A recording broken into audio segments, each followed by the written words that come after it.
ABP আনন্দ, এগিয়ে থাকে, এগিয়ে রাখে। এই দিদি এবং তার ভাইরা বলেছিলেন 2019 বিজেপি ফিনিশ, কে ফিনিশ হচ্ছে। আমি বলেছিলাম দিদি দেখবেন 2019 বিজেপি কি জিনিস। আজ দিদি বলতে পারছেন বিজেপি কি জিনিস।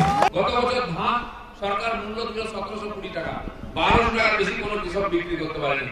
সেইটা দালালরা দিদি ভাইরা নিয়ে গিয়ে 1700 টাকা বিক্রি করে 500 টাকা কাটমানি পেয়ে ঘুরতে হবে। এটা বন্ধ করো। মোবাইল বাজছে, কটা মোবাইল বাজছে। মাইক্রোফোনটা বন্ধ করো। বন্ধুগণ, এবারে সরকার দেখেছে যে ক্ষতি হয়ে যাচ্ছে কৃষকদের, তাই 1868 টাকা কেন্দ্র সরকার সহায়ক মূল্য দিয়েছে ধানের। কেউ 1200-1300 টাকা বেশি পায় না। পরেরা কিনে নিয়ে যায়, কৃষকদের কাছে ধান কেনা হয় না, রোজ যায় ফিরে আসে। কৃষকরা ক্ষতিগ্রস্ত হচ্ছে, তাই 6000 টাকা বছরে দেওয়া হচ্ছে। আলু কত করে কিনলেন আপনারা এবারে? 45 টাকা। এখান থেকে 50 কিলোমিটার যান ডানপুরি,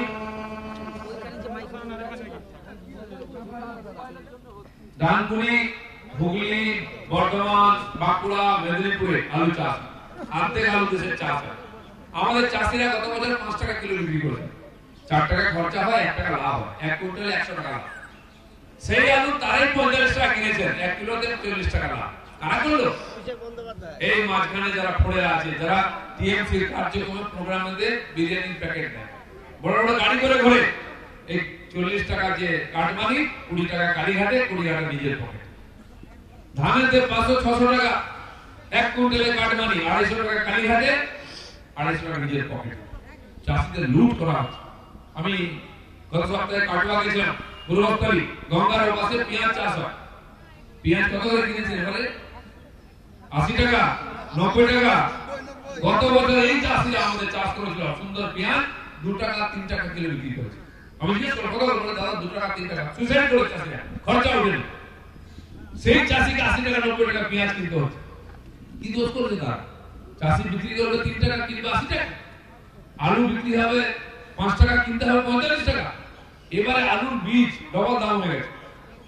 40-50 টাকা থাকতো, 90 টাকা 100 টাকা করে আলু 1 কিলো বীজ আলু চা ধান এই লাগানো হচ্ছে। আলু নিয়েছিলাম 1 কিলো আলু বীজ 100 টাকা দাম। আর যখন আলু উঠবে বিক্রি হবে 5 টাকা।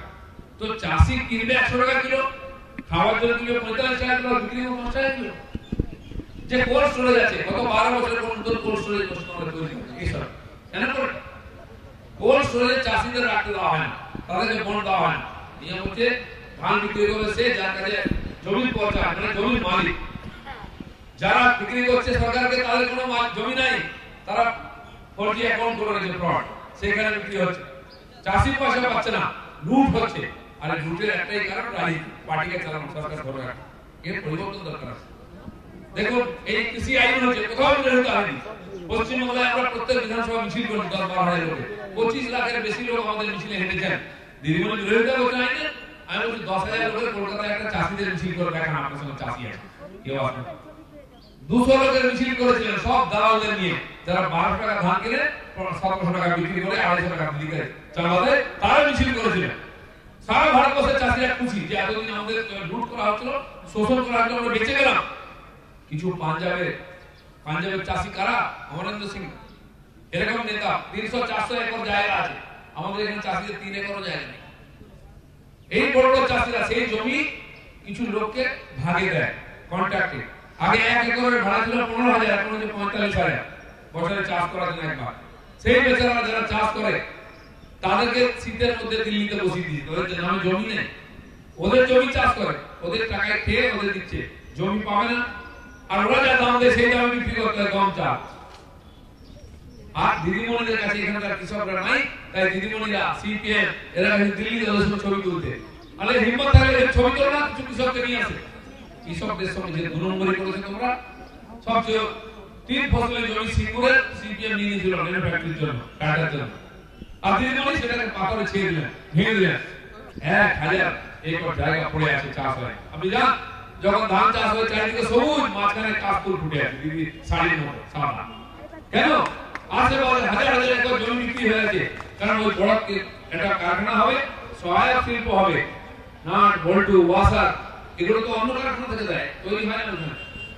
সে জমি পড়ে আছে, এখানে ওই কারণটি হবে। আর এখানে যখন টাকা দিদি তাড়িয়ে দিলেন 24 ঘন্টার মধ্যে গিয়ে গুজরাটে জায়গা পেয়ে গেল। মোদী তো ওখানে মুখ্যমন্ত্রী ছিলেন, সেখান থেকে নেনো তৈরি হয়ে আমাদের এখানে আসে। চাষও নেই, কারখানা নেই, চাকরিও নেই। এই যে ভুল নীতি, বাংলার মানুষ তার জন্য মুক্ত হচ্ছে। গত বছর 6000, এবছর 6000, আরো মহামারীর জন্য 2000-14,000 টাকা করে দেশে 9 কোটি কৃষক পেয়ে গেছেন, কিন্তু বাংলার একজনও পায়নি। দিদিমণি বলছেন আমার লাভ কি, বাইরে কাটমানি পাবে না, অতএব আর নামটা পাঠাননি। বাংলার কৃষকরা বঞ্চিত হচ্ছে। পাঞ্জাবের চাষি কারা?